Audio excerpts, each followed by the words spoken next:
I never thought I'd be in this situation, but here I am. My name is Allison, 32F, and I've been married to Jake, 34M, for 7 years. We met during our sophomore year of college at a mutual friend's party. I remember it like it was yesterday. I was helping in the kitchen, trying to salvage a batch of burnt cookies, when Jake walked in. He took one look at the smoky mess, laughed, and offered to run to the store for more supplies. We ended up spending the whole night baking and talking, completely forgetting about the party outside. From that night on, we were inseparable. Jake was always the life of the party, charming and outgoing, while I was more reserved. I thought we balanced each other out perfectly. After graduation, we moved in together and started building our life. Jake got a job at a startup tech company, and I began working at a local nonprofit. We got married 2 years later in a small ceremony in my parents' backyard. Our life together wasn't perfect, but I thought we were happy. We had our share of arguments, usually about Jake's long work hours or my desire to start a family, but we always worked through them. Or so I thought. Last week, I discovered something that shook my world to its core. It was a regular Tuesday evening, and I was tidying up our home office. Jake had been working late nights recently, preparing for a big product launch. I was straightening up his desk when I accidentally knocked over his laptop bag. As I picked it up, a small, leather-bound notebook fell out. I didn't think much of it at first. Jake often jotted down ideas for work, and I assumed it was just another one of his brainstorming journals. But when I opened it to put it back, I froze.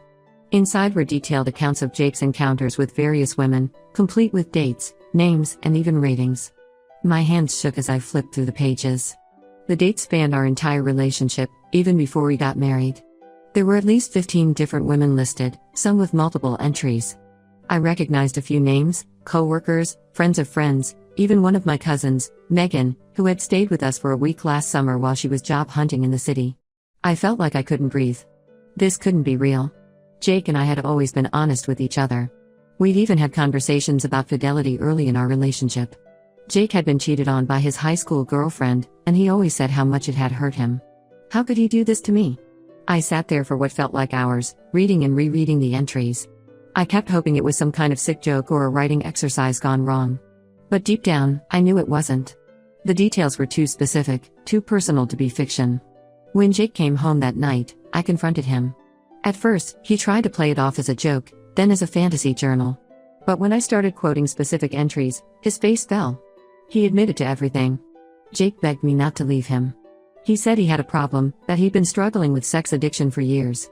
He talked about how the pressure at work had been getting to him, how he turned to these encounters as a way to cope with stress. He promised to get help, to change. But all I could think about were the years of lies, the betrayal, the humiliation. I packed a bag and left that night. I'm staying with my best friend, Sarah, 31F, who's been incredibly supportive. Sarah and I have been friends since high school. We were roommates in college, and she was my maid of honor at my wedding. She's always been there for me, and I'm grateful for her support now more than ever. Jake's been calling and texting nonstop, alternating between apologies and accusations. He's even shown up at Sarah's place a few times, forcing us to call the police. It's like he's a completely different person from the man I thought I married. I'm lost. I thought I knew Jake better than anyone, but now I feel like I never really knew him at all. How could he do this to me? To us? We were talking about starting a family soon. We had even started setting up a nursery in our spare bedroom. Now, I'm wondering if anything in our relationship was real. I've always been independent, but Jake and I built a life together. We have a house that we bought 2 years ago, a charming craftsman with a big backyard where we talked about our future kids playing. We have joint accounts, mutual friends. The thought of untangling all of that is overwhelming. But staying with him seems impossible. How can I ever trust him again? I haven't told many people yet. I'm embarrassed and ashamed, even though I know I shouldn't be. I keep replaying our entire relationship in my head, wondering if there were signs I missed. Was I just willfully blind? I remember times when Jake would come home late smelling of perfume, claiming he had been at a client dinner. Or the times he'd be overly protective of his phone. But I always trusted him, always gave him the benefit of the doubt. Jake's family has gotten involved now. His sister, Emma, 29F, called me yesterday. Emma and I have always been close, we even started a book club together last year. But now she's trying to convince me that Jake's behavior was just a phase, that all men struggle with fidelity. I was furious.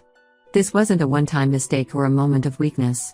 This was years of calculated deception. I'm considering my options now. Part of me wants to just walk away from everything and start fresh somewhere new. Maybe I could take that job offer in Seattle that I turned down last year to stay close to Jake's family. Another part wants to fight for what's mine. After all, I put my career on hold to support Jake's ambitions. When he got the opportunity to join the startup, I was the one who encouraged him to take the risk. I took a lower-paying job closer to home so he could work the long hours needed to get the company off the ground. But mostly, I just feel numb. The future I thought I had, the home, the family, growing old together, it's all gone. Replaced by this horrible reality where the person I trusted most in the world has been lying to me for years. I guess I'm looking for advice, support, or maybe just a place to vent. Has anyone been through something similar? How did you move forward? I feel like my entire future has been erased, and I'm not sure how to start rebuilding. Update 1: It's been 3 months since I discovered Jake's infidelity, and a lot has happened. I wanted to update you all because your support and advice have been invaluable during this difficult time. After my initial post, I decided to take some time for myself. I extended my stay at Sarah's place and took a leave of absence from work. My boss, Karen, 45F, was incredibly understanding. She even shared that she had gone through a similar situation in her first marriage. I needed space to think and process everything without Jake's constant attempts to contact me. During this time, I also sought legal advice. I learned that Jake's infidelity could potentially impact our divorce settlement, especially given the duration and extent of his affairs. My lawyer advised me to gather as much evidence as possible, so I went back to our house when Jake was at work and retrieved the notebook, as well as made copies of relevant emails and text messages I found on our shared computer. Going back to the house was harder than I expected. Everywhere I looked, there were memories. The kitchen where we used to cook Sunday brunches together. The living room where we'd have movie marathons on rainy weekends. Even the garden we had planted together last spring. It all felt tainted now. About a month after I left, Jake's behavior took a turn for the worse. He started spreading rumors among our friends that I had cheated on him, which is why I left. Some people actually believed him, which was incredibly hurtful. Our friend Tom, 33M, who Jake and I had known since college, even called me to ask if it was true. It was a wake-up call about who my real friends were. Jake also drained our joint bank account. Fortunately, I had already moved most of my personal savings to a new account, but it was still a significant financial hit. My lawyer is addressing this in our divorce proceedings. On a more positive note, I've reconnected with my family. I was hesitant to tell them at first, but when I finally opened up to my parents and siblings, their support was overwhelming. My older brother, Mark, 36M, even offered to let me stay with him and his wife in their guest house while I figure things out. I took Mark up on his offer and moved out of Sarah's place last month. It's been good to have family around, especially as I navigate the divorce process. Mark's wife, Lisa, 34F, has been particularly supportive. She went through a divorce herself before meeting Mark, and her insights have been incredibly helpful. Living with Mark and Lisa has also given me a chance to spend more time with my niece, Sophia, 4F. Her innocence and joy have been a bright spot in these dark times. We've been having weekly art nights where we paint and draw together. It's been therapeutic in a way I didn't expect. As for Jake, he's still trying to reconcile. He started attending Sex Addicts Anonymous meetings and keeps telling me how much he's changed.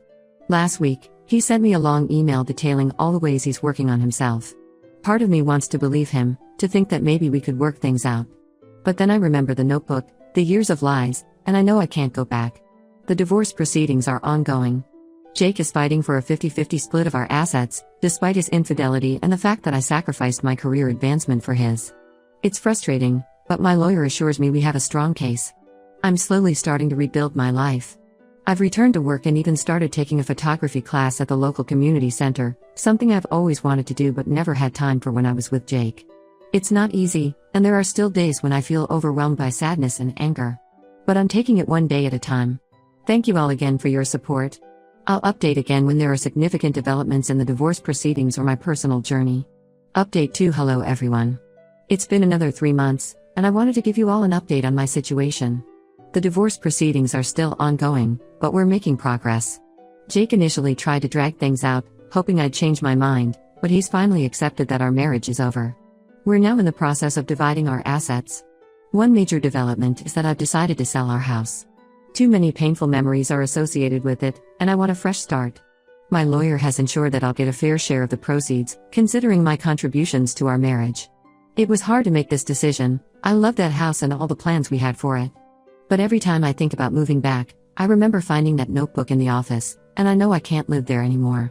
I'm still living in Mark and Lisa's guest house, but I've started looking for my own place. It's both exciting and terrifying to think about living on my own again after so many years, but I know it's an important step in my healing process. I've been looking at apartments closer to the city, near my work. The idea of a shorter commute and being closer to the vibrant city life is appealing. Work has been a welcome distraction. I've thrown myself into new projects and even received a promotion last month. It feels good to be recognized for my efforts, especially after years of putting my career second to Jake's. My boss, Karen, has been incredibly supportive throughout this whole process. She's become something of a mentor to me, helping me navigate office politics and encouraging me to take on more responsibilities. As for Jake, he's still attending his SAW meetings and has started seeing a therapist. Part of me is glad he's getting help, but another part is angry that he didn't do this years ago when it could have made a difference. He's asked to meet and talk things through, but I'm not ready for that yet. Maybe someday, but not now. The photography class I mentioned in my last update has become a real passion. I've made some good friends there, and we often go on weekend photo walks together. It's nice to have a hobby that's just for me. Last week, I submitted some of my photos to a local art fair. I don't expect to win anything, but just putting my work out there feels like a big step. I've also started dating again, very casually. Nothing serious, just coffee or dinner here and there. It's strange to be back in the dating world after so long, but it's helping me rebuild my confidence. Last week, I had dinner with a guy named Alex, 35M, who I met through a mutual friend. It was nice, but I'm not ready for anything serious yet. There have been some tough moments too. Jake's family is still trying to pressure me into reconciliation. His mother called me last week, crying and begging me to give Jake another chance. It was hard, but I stood my ground. I reminded her of all the pain Jake had caused and told her that while I appreciated her concern, my decision was final. Overall, I'm doing better. The pain isn't as raw as it was 6 months ago. I still have moments of anger and sadness, but they're less frequent. I'm learning to trust myself again and to believe that I deserve happiness. Thank you all for your continued support. Your kind words and advice have been a lifeline during this difficult time. I'll update again when the divorce is finalized or if there are any other significant changes. Update 3. Hello everyone. It's been a year since my original post, and I wanted to give you all a final update. The divorce was finalized last month. It was a long and often frustrating process, but it's finally over. In the end, I received a fair settlement, including half of the proceeds from the house sale and a portion of Jake's business assets. It's strange to think that our 7-year marriage has been reduced to a stack of legal documents and a division of property. I've moved into my own apartment. It's smaller than the house Jake and I shared, but it's all mine. I've enjoyed decorating it and making it feel like home. My photography hobby has evolved into a small side business. I do portrait sessions on weekends, and I've even had a few of my landscape photos featured in a local gallery. Last month, I was hired to photograph a friend's wedding. It was challenging but incredibly rewarding. Work continues to go well. I've taken on more responsibilities and am being considered for a management position. It feels good to be valued for my skills and hard work. Karen, my boss, has become a good friend and mentor. We often have lunch together, and she's been instrumental in helping me navigate my career growth. As for Jake, we've had minimal contact since the divorce was finalized. He sent me an email apologizing again for everything and wishing me well. I appreciated the gesture, but I have no desire to maintain a friendship or any kind of relationship with him. I heard through mutual friends that he's still attending his SAW meetings and has started volunteering at a local animal shelter. Part of me is glad he's making positive changes in his life, but I'm focused on my own path now. I've continued dating casually, but I'm in no rush to get into another serious relationship. I'm enjoying my independence and focusing on my personal growth. I've been seeing someone, David, 37M, for a couple of months now. He's kind and understanding about my past, and we're taking things slow. My relationships with friends and family have deepened over this past year. Sarah and I still have our weekly movie nights, and I've become closer to my siblings. Mark and Lisa's guest house became a second home to me during the divorce process, and I'm grateful for their support. Looking back, I can see how much I've grown and healed since that terrible day when I found Jake's notebook. While I wouldn't wish this experience on anyone, I've learned a lot about myself and my resilience. I'm stronger than I ever knew I could be. To anyone going through a similar situation, know that it does get better. It's not easy, and there will be tough days, but you're stronger than you think. Take it one day at a time, surround yourself with supportive people, and don't be afraid to ask for help when you need it. Thank you all for being part of my journey. Your support and encouragement have meant more than I can express. This will be my last update. It's time to close this chapter and focus on the future. Wishing you all the best.